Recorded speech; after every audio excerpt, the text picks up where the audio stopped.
Conrad grew up with humble beginnings. He grew up on a farm in Hanapepe on Kauai. My first impression of Conrad after Ellen introduced him was I looked at his resume and I said, he's never done anything with a college or taught or whatever. Ellen, what have you done here? And it's these humble beginnings that makes Conrad someone that can talk to anybody. I mean, he is a compassionate person.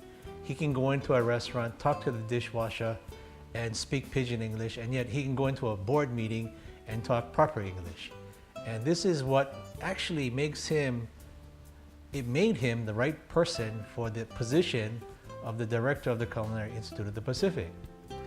But then I did get the chance to meet Conrad and came to realize that here was an individual starting from rural Kauai through our own programs, on through the rest of the university, becoming a highly successful executive chef.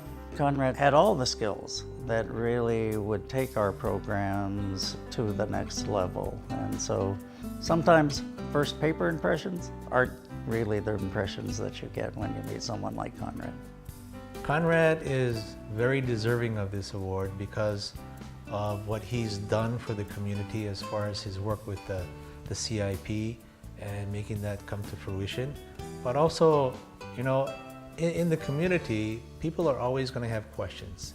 And he has the right, appropriate answer at the right time. I once read an article where Midweek featured him, and he described how, as he moved through different phases of his life, he always sought mentors and recognized those mentors. Now he is one. Now he is an example for students. You know, Conrad, you've been a great friend. You've been a wonderful father and a wonderful husband to Susan. And I am so happy and proud of you. Congratulations on this recognition. For all those out there, if you want to befriend a distinguished alum, I highly recommend you pick one that is a graduate of Kapi Community College and an executive chef, because they will bring awesome food to your home for your parties. And Conrad and Susan, that's not just for your food that we invite you, but it's been a real pleasure working with them. First of all, congratulations to all of the awardees tonight. After high school, I enlisted for the U.S. Air Force, which had a waiting list due to the Vietnam era. My dad encouraged me or asked me, why don't you go to Honolulu while you're waiting and try culinary school at KCC.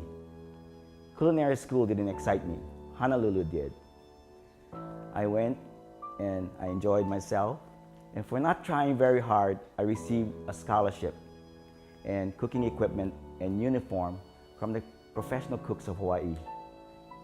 I felt, wow, this is great. At the same time, the Air Force called me to say my name is at the top of the list. So I had to make a decision. And I made a decision to stick it out and finish college. And the rest is history. I want to thank my wife, Susan, for encouraging me to go back to UH Mānoa. I want to thank my instructors, the late Siegfried Wiegand and the late Shiro Matsuo, who were my mentors. And I want to thank Dr. Lawrence Zane from the College of Education for being my educator and mentor during my time at UH Mānoa. My wife, Susan, for 37 plus years of marriage, my son, Jamie, Corey, and my mom, who are all here tonight. I want to thank John Morton and Alan Wong for doing their video interview on my behalf. And I also want to thank Alan and the UH Alumni Association Selection Committee for this great honor. I want to thank my family and friends who are here tonight to celebrate with me. And I want to thank, most of all of you for being here in recognizing this great achievement throughout our career. Thank you very much.